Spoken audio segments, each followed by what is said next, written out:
মক্কার কাফের মুশরিক বেঈমানরা তো রাসূলের কাজে তারা বাধা দিত, কিন্তু তাদের রাতের বেলার চিত্রগুলো ছিল ভিন্ন।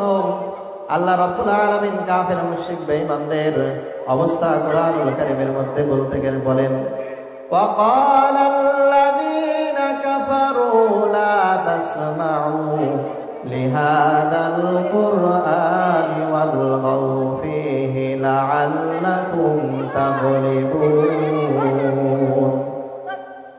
কাফের মুশরিক বেঈমানরা তারা বলতো, লা তাসমাউ লিহাযাল কুরআন, তোমরা এই কোরআনকে শ্রবণ করো না, ওয়ালগাউ ফীহি লাআল্লাকুম তুফলিহুন, এবং কোরআনুল কারীমের তেলাওয়াত শোনার মধ্যে তোমরা বাধা বিঘ্ন সৃষ্টি করো, যাতে করে তোমরা সফল হতে পারো। কোরআন তো এটা এমন এক ঐশী বাণী, যেটা মক্কার মুশরিক বেঈমান যারা ছিল তাদেরকেও তার দিকে আকৃষ্ট করবো। কোরআনুল কারীমের তেলাওয়াত শুনে মক্কার কাটা কাফের যারা ছিল তারাও বিমোহিত হয়ে যেত। একবারের ঘটনা, মুশরিকদের বড় বড় তিনজন সর্দার আবু জাহেল, আবু সুফিয়ান এবং আখনাস ইবনে শরীক, তারা দিনের বেলায় রাসূলুল্লাহ সাল্লাল্লাহু আলাইহি ওয়াসাল্লামের কোরআনের দাওয়াতের বিরোধিতা করতেন, কিন্তু তাদের রাতের বেলার চিত্র ছিল ভিন্ন। রাসূলুল্লাহ সাল্লাল্লাহু আলাইহি ওয়াসাল্লাম যখন রাতের বেলায় কোরআন তেলাওয়াতের জন্য নামাজের মুসল্লায় দাঁড়িয়ে যেতেন, সেই সময় কাফের মুশরিক বেঈমানদের সর্দারেরা তখন চুপি সারে রাসূলুল্লাহর ঘরের কাছে গিয়ে বসে থেকে রাসূলুল্লাহর কোরআন তেলাওয়াত তারা শুনতেন। একদিনের ঘটনা, তিনজনে কোরআন তেলাওয়াত শোনার পরে তারা যখন ভোর হয়ে গেল তখন ফিরে আসছিলেন, তখন একজনের সাথে আরেকজনের সাক্ষাৎ হয়ে গেল। সাক্ষাৎ হওয়ার পরে সকলে সেখানে তওবা করলেন, আজকের পর থেকে আর কোরআন তেলাওয়াত শুনতে আসা যাবে না। এই কথা বলে তারা যখন বাড়িতে চলে গেলেন, পরের দিন যখন রাত্রি হয়ে গেল, সেই সময় তারা যখন বিছানার মধ্যে গিয়েছে, রাসূলুল্লাহ সাল্লাল্লাহু আলাইহি ওয়াসাল্লামের কোরআনের বাণীতে তিনার মধুর সুরে কোরআন তেলাওয়াত তাদেরকে এমন ভাবে আকৃষ্ট করলো, রাতের বেলায় বিছানার পাশাপাশ তারা হয় কিন্তু তাদের ঘুম আসে না। রাসূলুল্লাহর কোরআন তেলাওয়াতের কথা তাদের বেশি বেশি মনে পড়তে রয়েছে। তখন তারা মনে করলো, গতকাল আমরা তিনজনই তওবা করে এখান থেকে ফিরে এসেছি, আজকে মনে হয় কেউ কোরআন তেলাওয়াত শোনার জন্য যাবে না। এই করে একে একে সকলে আবার রাসূলুল্লাহর কোরআন তেলাওয়াত শোনার জন্য গেল। যাওয়ার পরে সারা রাত ভরে তারা রাসূলের কোরআনুল কারীম তেলাওয়াত করা শুনলো। কোরআন তেলাওয়াত শোনার পরে আবার যখন তারা ফিরে আসছিল, তখন আবার সামনাসামনি তিনজনের দেখা হয়ে গেল। এইবার তিনজন সর্দার চিন্তা করলো, আরে আমরা সারাদিন পর্যন্ত কোরআনের বিরোধিতায় লেগে থাকি, আমরা নেতারা যদি আজকে কোরআনুল কারীমের মধুর তেলাওয়াতের কারণে আমরা পাগল হয়ে তার দিকে আকৃষ্ট হয়ে যাই, এই কথা যদি আমাদের সর্বসাধারণেরা জানে, তাহলে তারা আমাদেরকে পিটাইয়া আমাদের থেকে দূরে চলে রাসূলুল্লাহর কোরআনুল কারীমের বিমোহিত হয়ে তার ধর্মাবলম্বী হয়ে যাবে। এই কথা বলে তারা সেই সময় একে অপরে তওবা করে আবার চলে গেল। তৃতীয় দিন রাত্রে যখন আবার রাত ঘনিয়ে আসলো, তাদের ঘুম আসে না, তখন তারা একে একে আবার কোরআন তেলাওয়াত শুনতে গেল। এই কোরআন তেলাওয়াত শোনার পরে তাদের আবার দেখা হয়ে গেল, তখন তারা তওবা করে আবার ফিরে আসলো।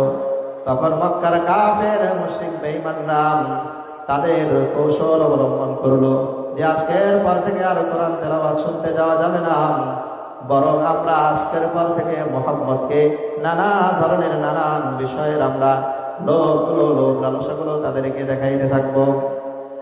মুশরিকদের সব থেকে চালাক একজন নেতা ছিল উতবা ইবনে রবিয়া।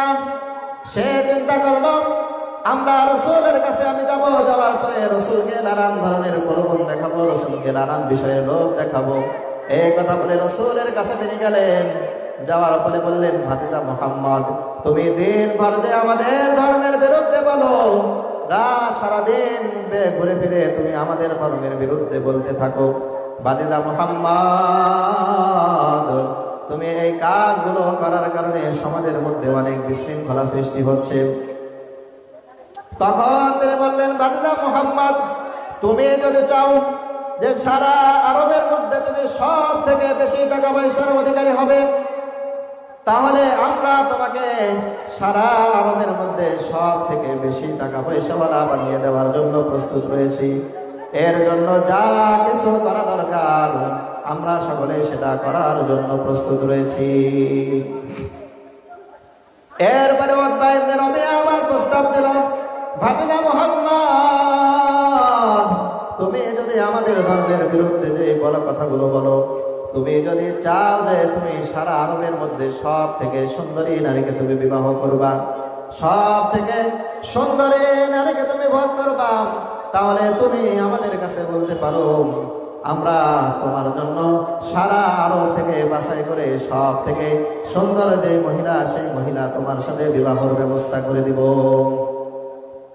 এরপরে আবার বলে, ভাতিজা মুহাম্মদ, তুমি যদি চাও তাহলে তোমাকে আমাদের যত নেতারা রয়েছে সব নেতাদের সরদার আমরা তোমাকে বানিয়ে দেওয়ার জন্য প্রস্তুত রয়েছি।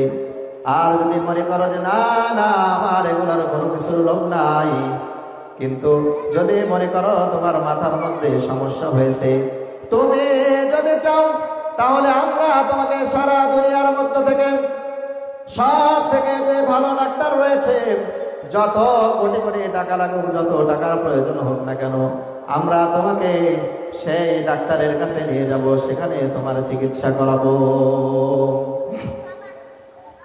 এই প্রস্তাবগুলো দেওয়ার পর রাসূলুল্লাহ সাল্লাল্লাহু আলাইহি ওয়াসাল্লাম তাকে বললেন, উতবা ইবনে রবিআকে বললেন, রবিআ, তুমি যে প্রস্তাবগুলো আমাকে দিয়েছো, তোমার কথা বলো কি শেষ হয়ে গেছে? তখন উতবা ইবনে রবিআ জবাব দিল, হ্যাঁ হ্যাঁ, আমার সব কথাগুলো বলা শেষ হয়ে গেছে। তখন রাসূলুল্লাহ সাল্লাল্লাহু আলাইহি ওয়াসাল্লাম তিনি উতবা ইবনে রবিআর কথার কোনো জবাব দিলেন না, তিনি সাথে সাথে কুরআনুল কারীমের আয়াত তেলাওয়াত করে শোনাইলেন।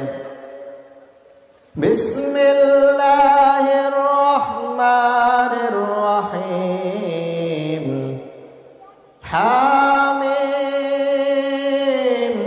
তানজিলুম মিনার রহমানির রহিম, কিতাবুন ফুসসিলাত আয়াতুহু কুরআনান আরাবিয়্যান লিকাওমিন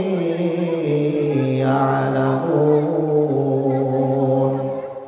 এ শোনার পরে উতবা ইবনে রবিআ রাসূলের কোরআন তেলাওয়াত শুনে সে পাগলের মতো মত্ত হয়েছে। রাসূলের কোরআন তেলাওয়াত শুনছেন, শোনার পরে তিনি সেখান থেকে উঠে কাফের মুশরিক বেঈমানদের সরদারদের কাছে তিনি চলে আসছিলেন।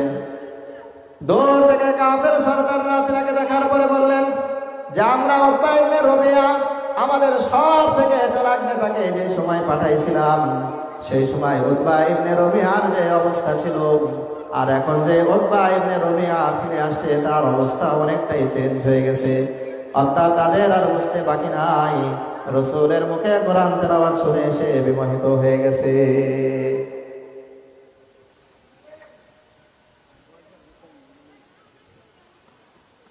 তখন তারা উতবা ইবনে রবিআ তাকে এসে বলল যে হে আমার সহজাতীয় ভাই, তোমাদের কাছে বলছে তোমরা যদি পারো তাহলে মুহাম্মাদের ধর্ম গ্রহণ করো, আর যদি না পারো তাহলে তোমরা মুহাম্মাদের ধর্মের পিছনে লেগো না।